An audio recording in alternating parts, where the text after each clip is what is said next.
is in crisis. การแก้ไขปัญหาโควิดถือเป็นวาระแห่งชาติ And people are looking for hope and answers. Thai PBS World is there with you with the best minds of the day. Join us on Thai PBS World tonight, every weekdays at 7 p.m. Thai PBS World, we bring Thailand to the world. สวัสดีค่ะ Very good evening and welcome to our 7 o'clock news Thai PBS World tonight. I am Natha Gomodwadin. And good evening, I'm Thep Chai Yong. And as we are talking, Gunata, thousands of people, mostly students, are rallying at the Rangsit campus of Thammasat University in Pathum Thani. And they are pressuring the government to give in to the demands for a new constitution to be written. Yes. And with COVID-19, today is good news because there is no new case of local infection, and it has been about 80 days that Thailand has no new local infection. Very good news. Okay, good. We'll start tonight with the development with the students' protest. It's very clear that the protest to demand a new constitution and the House to be dissolved are gathering steam. And as we are talking tonight, thousands of people, mostly students, are rallying on the Rangsit campus of Thammasat University to push on with their demands for a new constitution and for the House to be dissolved. The rally at Thammasat tonight follows smaller demonstrations in Chiang Mai, Phitsanulok, and Mahasarakham yesterday.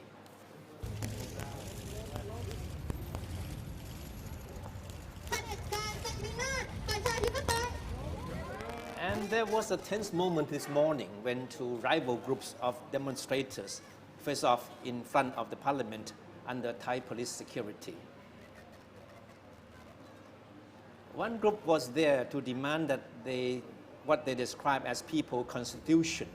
It was led by Anusorn Unno, a lecturer of the Sociology and Humanity faculty of Thammasat University, who has been active supporting the ongoing student protest against the government and the military. The group is demanding a total rewriting of the current constitution, which it said benefits only a handful of people.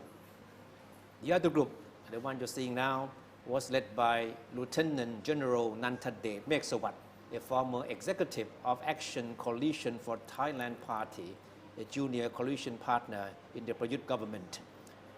The group said it was protesting against those who are trying to undermine the monarchy. Nantadet is among self-declared royalists who have been openly opposing anti-government demonstrators whom they see as having an anti-monarchy agenda. The two groups dispersed without any untoward incidents. And as the anti-government protests escalate, a leading senator today called for a joint parliamentary session to debate the current political situation, which he said he fears might spin out of control and turn violent. Senator Kamnun Sithisaman called on Prime Minister Vorayuth to use his constitutional prerogative to convene a special parliamentary session to hear opinions and suggestions from members of both houses to find a common solution to break the current political impasse. Kamnun said he is afraid that if the government doesn't find a way out of the current situation, he is concerned that the protests could spiral out of control and degenerate into a violent confrontation. He said the country could be plunged into a crisis similar to those of the October 14 uprising in 1973 and October bloodbath in 1976. Kamnun said such joint parliamentary session is not something unprecedented. He recalled a similar session called by Prime Minister Apisit Vechachiwa at the height of the violence by the so-called Red Shirt movement in 2010. Article 165 of the Constitution states that in the event that there are important issues about the management of affairs of the state, the Prime Minister may call for a joint parliamentary session to solicit views and suggestions from members of the House of Representatives and the Senate. Topics of debate in the session, however, are not subject to a vote. That means members of both houses can debate, but no vote will be cast. The article is basically designed to help the government in power gather input from the legislative branch to deal with critical issues it is facing. Kamlun said he believes that both MPs and senators have a diversity of views that can contribute to helping the government handle the situation. And as we are reporting, thousands are rallying at the Rangsit campus of Thammasat University. The protesters repeat their demand for the current constitution to be revised, the parliament to be dissolved, to pave the way for a new general election. They also want to see a stop to what they say are harassment of political activists by government authorities. Two activists, human rights lawyer Anon Nampa and Panupong Jatnok, a leader of recent rallies, were taken into police custody on Friday on charges of sedition and violating the state of emergency. Their arrests have further fueled the protester anger at the government, which they have accused of using state power to harass its critics and opponents. The anti-government demonstrators have called for a major rally on August the 16th at the Democracy Monument. Meanwhile, Digital Economic and Society Minister Puttipong Punakan today issued a warning to people who post online content that is considered to be a slander of the monarchy. He said authority will not tolerate such behavior. He said authorities in the past 7 days have received more than 3,000 complaints about social media platforms with content critical of the monarchy. More than 700 of the cases have already been forwarded to the court for legal action. He said these platforms, mostly based outside Thailand, will be ordered to close down or remove the contents or face criminal charges as well as legal fines. He singled out Facebook, which he said has been warned to remove posts whose content violate Thailand's Computer Act. He said more than 1,000 cases have been raised with Facebook so far, but only slightly over 200 have been taken care of. He threatened legal action against Facebook if it fails to comply with requests from Thai authorities.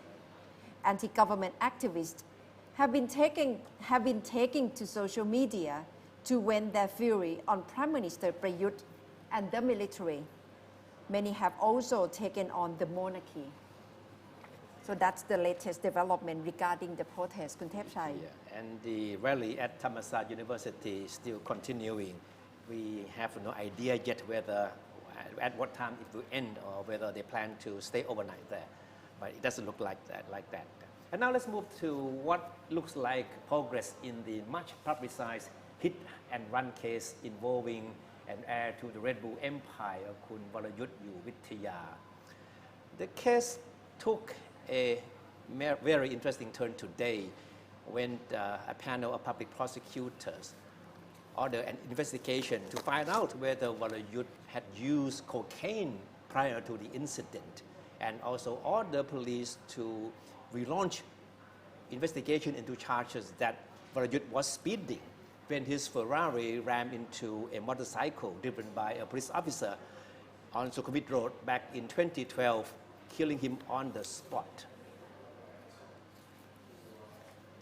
The decision is the most concrete step toward a revival of the much publicized incident, which has shaken public confidence in the law enforcement agencies, the police and public prosecutors in particular. The speed Vorayuth was doing when the incident happened is considered to be most crucial in deciding whether he could be prosecuted for reckless driving resulting in death. Speaking at a news briefing today, Vorayuth Pechakun, deputy spokesman of the Office of the Attorney General, said a new panel of public prosecutors has been set up to take over the case. The panel found that a testimony given by an expert that indicated that Vorayuth was driving at a speed of 177 kilometers an hour was never mentioned in the police report submitted to the public prosecutor. Instead, the police included in his report an account by the police forensic expert who put the speed at only 77 kilometers an hour. The public prosecutor at the time decided to drop the charge of reckless driving resulting in death against Vorayuth based on the police report. Vorayuth said the public prosecutors will ask police to launch a new investigation to establish the speed of Vorayuth's Ferrari. Central to the new investigation is Dr Banitan Wattanayagorn, a physicist of Chulalongkorn University. Dr. Sathon, who was an advisor to the Central Police Forensic Science Division, investigated the scene of the incident and concluded that Vorayuth's car was traveling at a speed of 177 kilometers an hour, but his account was never mentioned in the police report. A police officer who is a police forensic expert who was also at the scene of the incident, Police Lieutenant Colonel Thammasat University, initially also put the speed at 177 kilometers an hour. But in another testimony 4 years later, the police officer claimed that he had miscalculated and insisted that Vorayuth was doing only 79 kilometers an hour. The public prosecutor insisted that the police officer's account was most crucial in the decision not to have Vorayuth prosecuted. If Vorayuth was actually doing 79 kilometers an hour as claimed by the police officer, he could not be charged for reckless driving. However, the same police officer made another about turn last week when he told a police panel set up to investigate the case that Vorayuth was indeed doing 177 kilometers an hour. Spokesman Vorayuth of the Office of the Attorney General said a blood test after the incident showed that there was evidence of cocaine in Vorayuth's body system, but police never questioned him on the finding, nor did they press any drug charges against him. Police investigators explained that they did not initiate drug charges against Vorayuth because a dentist claimed that he had administered cocaine on Vorayuth as part of a dental treatment.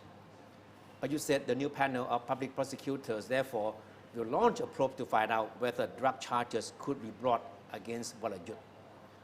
Vorayuth, who is 35 and who is better known by his nickname Boss, fled the country in a private jet in 2017, only days before an arrest warrant was to be issued against him.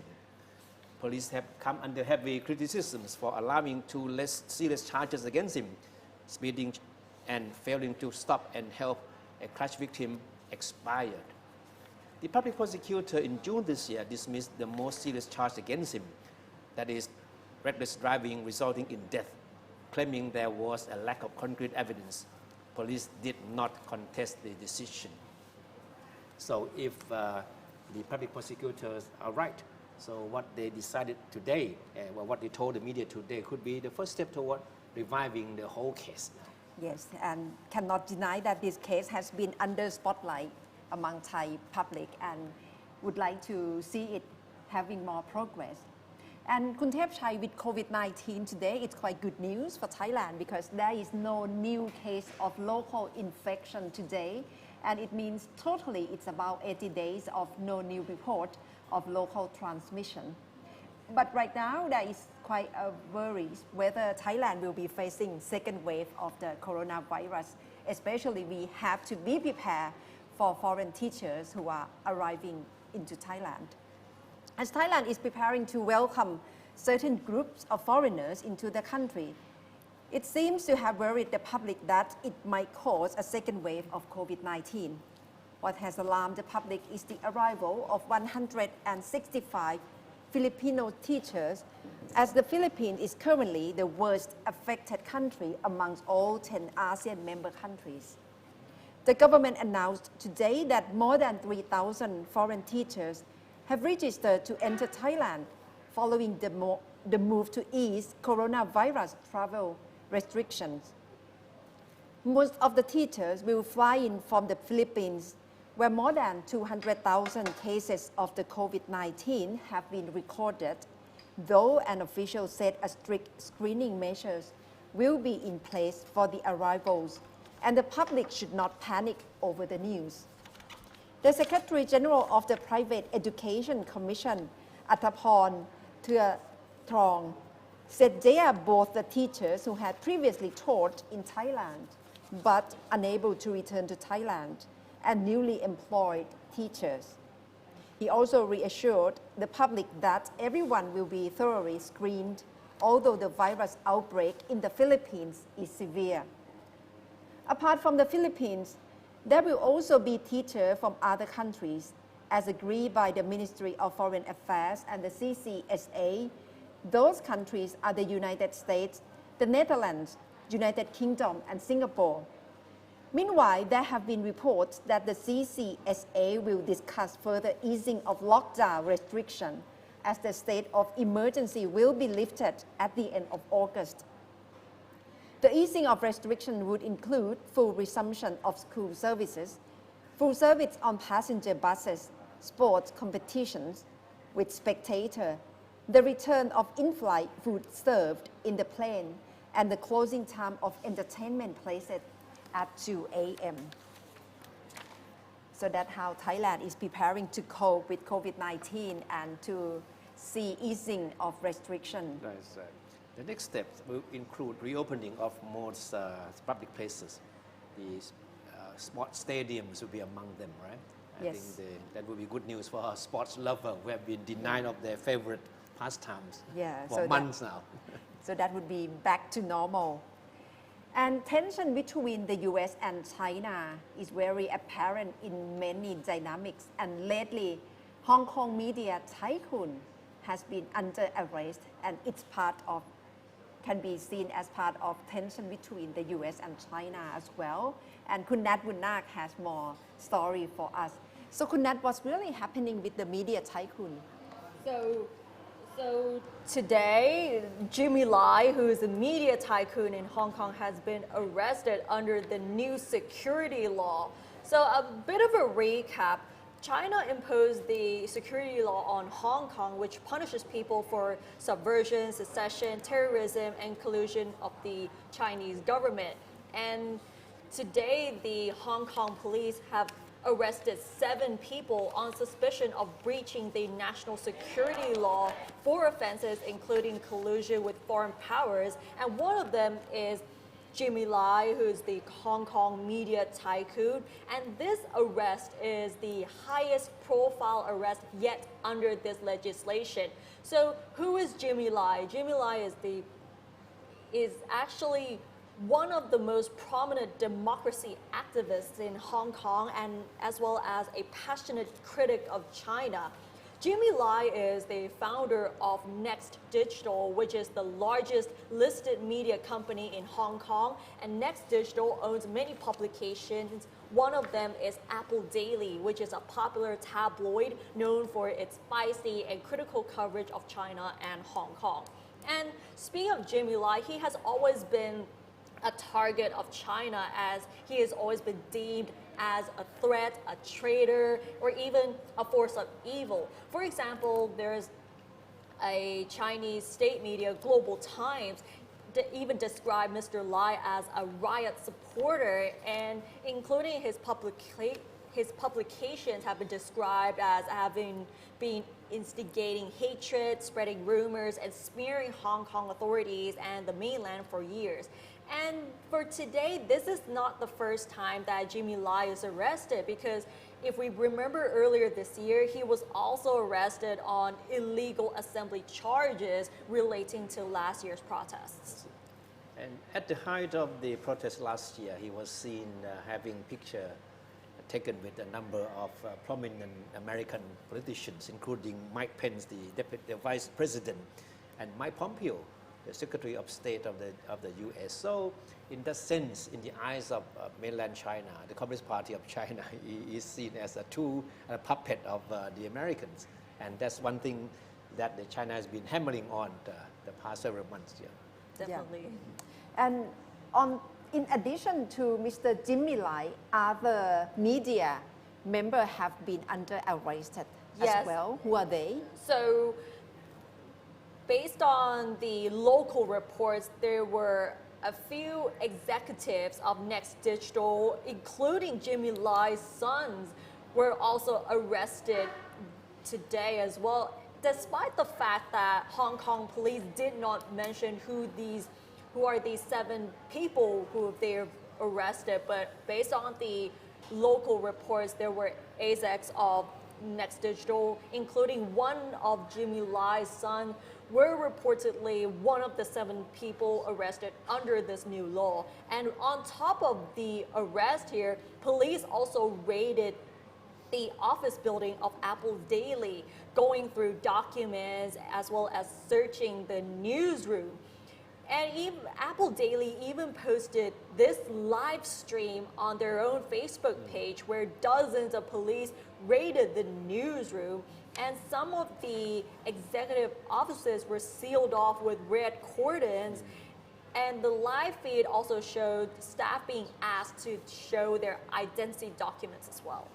It must be quite alarming for Hong Kong because they treasure press freedom as utmost very precious value. So what's the reaction so far?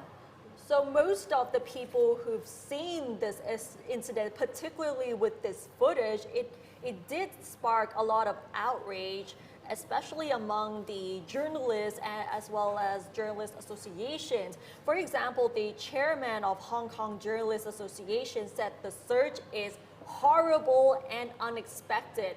And he also said he didn't even expect press freedom to be suppressed in Hong Kong. Even the Hong Kong Democratic Party urged the Hong Kong government to stop using the law as a weapon. They urged the government to stop using the law as a weapon and to conduct a large manhunt against dissidents through the national security law in Hong Kong.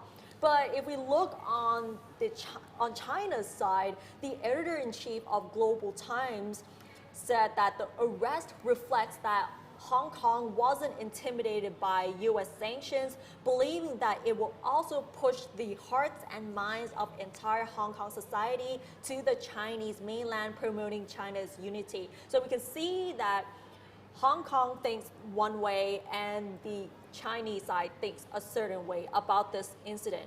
But if we don't look at Hong Kong or China, Taiwan's premier actually said China should not treat Hong Kong this way, and Taiwan still urges the Chinese government to keep its promise and respect Hong Kong's democracy and freedom. Of course, this came as a big shock to Hong Kong journalists, right? So both the Hong Kong Journalists Association and the Foreign Correspondents Club in Hong Kong issued statements condemning the arrest of Jimmy Lai. And they see his arrest as a direct assault on press freedom in Hong Kong. But of course, as you said, the Chinese media look at things differently. People's Daily, the biggest mouthpiece of the Chinese Communist Party, described Jimmy Lai as one of the secret middlemen and a traitor of China.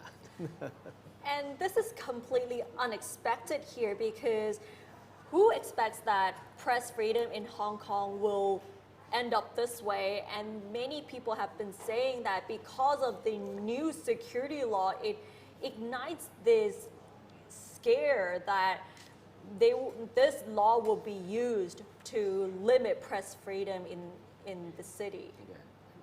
In fact, it was not something totally unexpected, because when the Chinese were pushing for the security law, everybody expected that this law would be enforced.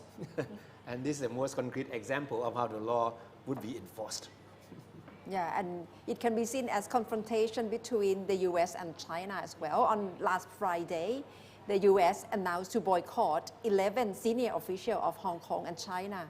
And today, just recently, China has another boycott of 11 politicians exactly of the same America. number, equal number exactly of the same people number. to be boycotted. So Yeah. These are tit for tat. Yes. Definitely, reaction. the tensions is not going to ease very easily, because like you said earlier, the conflict between U.S. and China, which also affects Hong Kong and everything, it has affected in many of the dynamics as well. Yeah, that's right.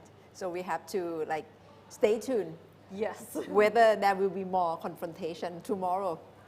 Okay, thank you very much, Kun Nat, for story about Hong Kong and Thank you. Jimmy Lai. And what about other development? And just so you know, these are the stories we've also been following today. Good news for today as Thailand recorded no new cases of COVID-19 for the first time in a month. The total number of infections stands at 3,351 with 9 new recoveries and no new fatalities. However, according to the CCSA, the virus outbreak in the Philippines is now a major concern among all 10 ASEAN member countries. The country found over 3,000 new infections in the past 11 days and 61 new deaths reported today. The repatriation of Thais from Bahrain, including consular services at the Thai embassy in Bahrain's capital, Manama, have been suspended until the 22nd of August after a Bahraini official in the consular office was found to be infected with COVID-19. Additionally, one Thai and one local official at the Thai embassy in Riyadh of Saudi Arabia are also tested positive for the virus. Minister of Digital Economy and Society Puthipong Punakan has warned protesters to refrain from offending the monarchy as pro-democracy and royalist groups rallied in front of the parliament this morning. While recognizing their right to freedom of expression, he asked the demonstrators to obey the law and to refrain from doing anything, especially on social media, which could be deemed to offend the monarchy or be a violation of the rights of others, or they will be dealt with according to the law. The ruling Palang Pracharat party is set to retain a seat in the House of Representatives after Krung Sivilai Suthitpheuak won the most votes in the by-election in Samut Prakan province, which saw a low turnout on Sunday. However, the official result has yet to be announced by the Election Commission. You know, the result of the by-election in Samut Prakan yesterday was very interesting because the government wants to portray its win in the election as a testimony that is still very popular. The opposition, of course, expected to win this by-election, but somehow, as expected, the government, the Palang Pracharat party, the core component of the coalition, comfortably won the by-election. So the government can continue to say that, well, we're still popular. And this by-election is a good proof of that. Just a reiteration that Palang Pracharat is still popular. Yes, and with COVID-19, there's still so many questions unanswered. And in the US, they are trying to motivate many families to participate in swab tests to gain more information regarding research on coronavirus. And the story has more details. In a suburb just outside Nashville, a family is taking swab tests twice a month to help answer some of the most vexing questions about the coronavirus. How many US children and teens are infected? How likely are infected children to spread the virus to other children and to adults? Mindy McAnulty, her husband, Joe, and her 2 younger sons, 7-year-old Andrew and 9-year-old Hudson, are all participating in a large research study involving some 2,000 families in 11 US cities.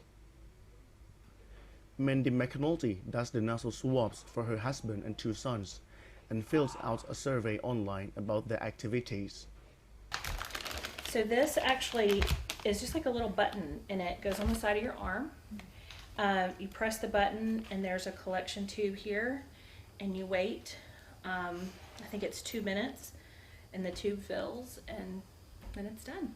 The boys wrinkle their noses and rub their eyes after the nostril swabs.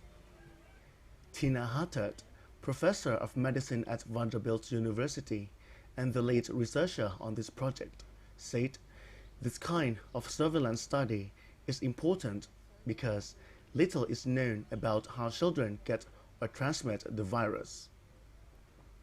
It's important because of opening daycare centers and schools and protecting our children and the individuals who work with our children in the schools. And so understanding and knowing their role in transmission is important for these reasons. Andrew McAnulty explained that his fall school year will look different than before. I'm going to have 2 days of the week at school and the rest of the week online. It's going to be different because we have to wear our masks. His mother hopes that the study will help provide better information that can help everyone make choices about how to protect children and their families. Anything I feel like we can do to contribute to helping settle the best choices, you know, I'm really happy to do. I really hope it gives us information, gives us some ability to contribute to the science. David Kimberlin, professor of pediatrics at the University of Alabama, Birmingham, said that the coronavirus affects children less than adults.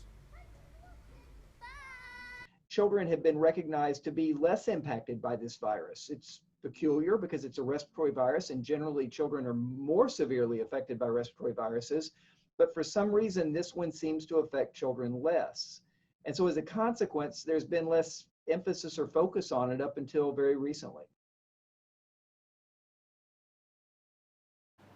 That's valuable information from children regarding research on coronavirus. And Kun Thep Chai, right now at this very minute, there are protests of youth rally at Thammasat University at Rangsit campus. And what will be the implication of the youth movement at this very juncture? Right now we have Associate Professor Banitan Wattanayagorn, Chairman of Prime Minister's Security Advisory Committee, joining us via video call. Good evening สวัสดีค่ะอาจารย์ Banitan สวัสดีครับคุณณัฐฐาครับ สวัสดีครับ Yes, and as you are Security Advisor to Prime Minister Committee, what's your take regarding the youth protest at the moment? Well, I think the exercising of the political rights, especially by young generation of our citizens, are very much accepted as part of the rights under the Constitution. I think this is fundamental to any political system. It guarantees by the Constitution. But having said that, of course, the protests and the gathering of this nature must be done under the law, existing laws, particularly laws regarding public gathering and other related laws. As long as the protest or the demonstration or the gathering is peaceful, supported by existing laws, and of course coordinated between leaders of the organization and the police in the area.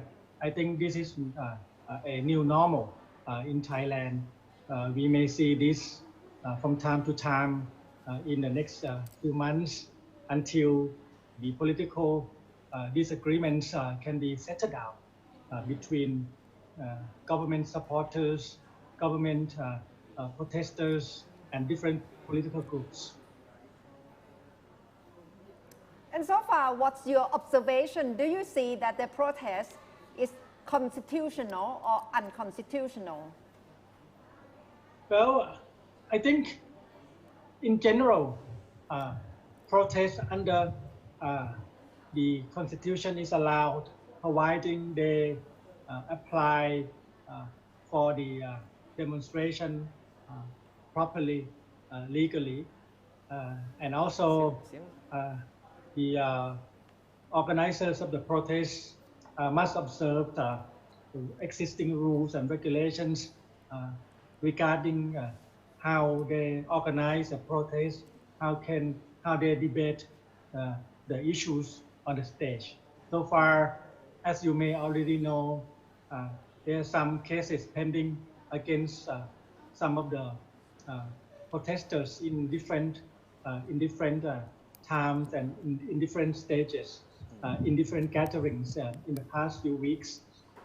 Those have to be forwarded to the court, and the court will, of course, make a decision on the legality of the charges. But so far, in general, things seem to be stable within the university's activities, within the agreement with the police, except some of the few cases that the authority are having some concerns regarding some of the ways they raise the issues. But these are to be perhaps negotiated and discussed among the police officers and the protesters in the next few weeks. The Prime Minister said he is willing to sit down and have a dialogue with the protesters, but some of the protesters have rejected the offer. So you think this kind of dialogue is still possible? Well, I think it's already happening. Some of the groups already engaged with the parliamentarians. They have been sitting down and engaging in the debates, in the activities in the parliamentary system. Of course, it's up to different groups to engage with different leaders, different branches. Kun Thepachai, you may already know that there are a lot of different groups in the streets right now, or on the air right now. They have different ideas. They are from different schools, different universities, different provinces. In general, they are very much active in wanting Thailand to be successful in developing the country. In general, these young generations are our leaders in the future. In reality, these people will, of course, must take on the torch and carry on with the new roles of leadership in Thailand. So we must listen to them. It is very correctly that Prime Minister and executive from the executive branch, legislators in the parliamentary should sit down and listen and exchange with them. You will hear more, you will see more engagements on the ground, in the air. But also it's up to them about the willingness to sit down and exchange. These young people have democratic mind. They may not be afraid of sitting down and debate with our administrators. So the public are also waiting to hear, to see the dialogue between the government leaders and the people on the street. Yeah. So you mean the Prime Minister does have a plan to sit down for a dialogue with these people? That is what Prime Minister indicated. That is what many people wanting to see is happening. You need to separate from the protesters that are against the government in terms of opposition groups, from the students who generally have open-minded and they want to engage with the government to move ahead successfully and under the new normal. So those are to be separated. There are different groups at this time, as you may already know, that are quite active. Some are just wanting to oppose the government in the normal system. Others just want to send messages to the government to change the directions, to change the courses, to make sure that the government is moving to the right direction. So all this have to be coordinated under the law, and hopefully there will not be instability as we move ahead in the future. What is your reaction to a proposal by Senator Kamnoon Sithisaman today that the Prime Minister should call for a joint parliamentary session for both the MPs and senators to discuss a way out of this situation? Do you think we have come to that stage that the Prime Minister will need to have that kind of session? Well, normally, executive branch, the leader of the executive administration, like Prime Minister and other ministers, are engaging, or from time to time engage with the parliamentary, both houses, the upper house and the lower house. That's a normal process, particularly under circumstances that you have a developing political situations at hand. So that's one hand. on the other hand, I think what people expected to see is to see the administrators, the lawmakers, to really sit down and listen to the young people. These young minds, they are very concerned about their own future. They are now graduating this year. The future is so uncertain for them. For the first time in the history, they may be very confused under the new normal on what direction should they take. They are worrying about our political system, our representation. They are worrying about our constitution. So these executives and these lawmakers should really have a platform, a forum to engage with different groups of people, and in the end, bring them to the process of reform and restructuring our society, which is already in place in the parliamentary system. So we hope that in the next few weeks, there will be more constructive conversation among these groups and Prime Minister. The rest of the groups that are not willing to do that must be separated from this dialogue, I think. No, but the joint parliamentary session, as suggested by Cameroon in that form, you think is necessary at this moment? Well, that's up to the Prime Minister to make a decision. But many of us, of course, hoping that we can make use of this mechanism. This is a good mechanism. The joint session reflects the urgency, the importance of the issue. So if they have a joint sessions and also if they have meetings with different groups of students who are now making their voices heard, so that should be within the confinement of parliamentary politics.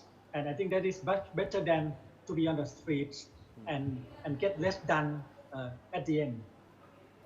And Dr. Banitan, right now there must be concern in terms of dialogue between stakeholders and protesters. Last week, Army-in-Chief General Apirat Kongsompong has said something about protesters are like nation haters. What's your concern regarding this kind of communication? Well, I think that's maybe part of the concern from part of the messages that being discussed during the demonstration. But there are many other genuine and real concerns on the economy of Thailand, on how representation can be handled in a more democratic sense. The role of the Senate, for example, is a genuine concern, and many other concerns, including a master plan like national strategy. So these are the concerns that not in the comments of the Army Chief, but on the other hand, of course, the Army Chief probably are very much focused on some of the messages that tend to be extreme according to his view. So he's trying to make sure that it's not going out of hand. Dr. Banitan, one of the demands of the protesters is an end to what they see as harassment of activists by state authorities. So how would you respond to their claim that they're still being harassed by officials, by authorities? Oh, of course, no one wants that to happen. If it happens on the street, we hope that the students, the reporters, of course, will send the government evidences of this harassment, and those officers will be, of course, prosecuted and punished under the existing law. But the critical factor is, of course, to prove that harassment is taking place. But the concerns of this harassment must be listened by executives also. They must make sure that the officers on the ground are properly conducting their duties. In general, they are in the area just to make sure that stability and safety are provided to the demonstrators, to the students. But if there is any evidences, please do not hesitate to send it to the Prime Minister directly or to the government house or to the police headquarters, or even to the media in general these days. And those evidence will be taken by the government, and those officers will be dealt under the law. Dr. Banitan, you were part of the government during Red Shirt rally years ago. What do you see the difference between Red Shirt protest and youth protest at this moment? Well, of course, Kun Natha, you can see that at this time, what we call is flash mob. Number one, they come and go quite quickly. It's not yet to be a prolonged demonstration for days and weeks. This is one different characteristic. It may change, it may not change. It's up to the demonstrators to make their mind. Number two, I think the base of the protesters are maybe different. The Red Shirts comprises of different kinds of people from different provinces, and many of them are active in terms of politics for a long time. On the other hand, the students are quite young, quite new. Many of them, like us years before, are quite idealistic. They hope for the best for the country, and they are full of passion, and they are very eager and very energetic. So you can see a different kind of demonstrators, but in the end, they share common concerns for the future of the country. These common concerns should be discussed and talked about among themselves and among government officers and among other reformers and also parliamentarians. So they are quite different generations, and so far the focus are also very, very specific, very narrow. The Red Shirt demonstrations are focused on other economic issues, resources management, and as well as political participation. But it seems like students are very much based on political issues, including constitution, including representation. So I think this is a practice that they learn from classroom, the ideas that they may learn, what the best system is, and now they're applying that ideas and that practice. Let's hope that this movement can be successful in a more constructive ways. Dr. Banitan, the Prime Minister said that the government has its own version of the Constitution Amendment. So do you have any idea what it looks like? Or what major points are there? Kun Thepachai, you already know that there's a committee looking into these issues, beginning with the participation of different people, different groups, different parties in getting opinions from the public on how the Constitution can be amended. In the process of amending the Constitution, it could be complex. It could be challenging in many ways. So the differences is, of course, in the government model, it seems to be quite legalistic and very much complicated. On the other hand, students' demand are quite simple. They want a new constitution. They want a constitution according to them more representative in many ways. So the two different approaches could be met in the discussion in the next few weeks. I understand that you still teach at Chulalongkorn University, right? Where some students must have taken part in the ongoing protests. And I'm sure that you must have engaged in some conversations with your students. So what kind of communication do you have with them on this very, very issue? Well, this week is the first week of the first semester after a long period of closed down because of COVID-19. Students are eager to come back to classes. They're very, very worried about their subjects and their schools. At the same time, they are increasingly more worried about their future. They think that to best guarantee their futures in terms of job opportunities, in terms of economic well-being, political system must be stabilized and must be open to more changes.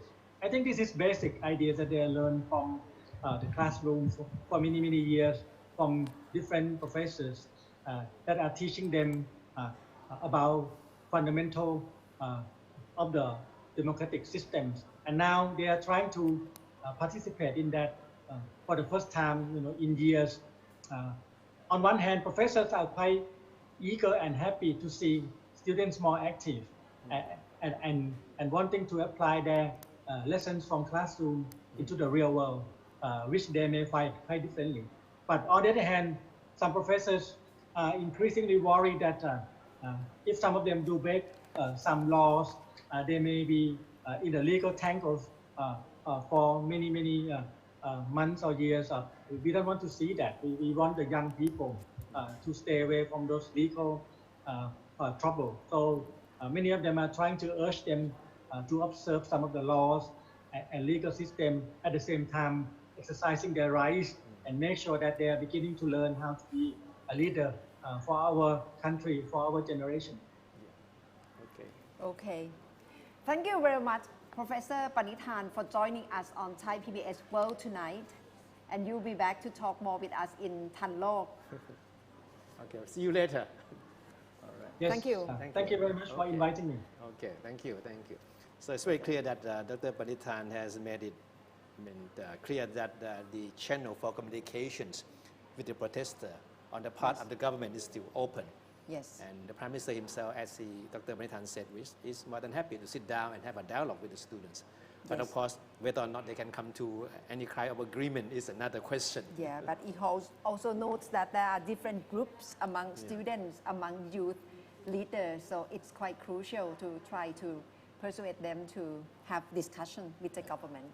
And we will be leaving you tonight with the image of the largest rainforest in the world, Amazon, which under forest fire again, and that's maybe the indicator of the situation of climate change problem. And that's bring us to the end of Thai PBS World Tonight. Thank you very much for watching. Thank you. Good night.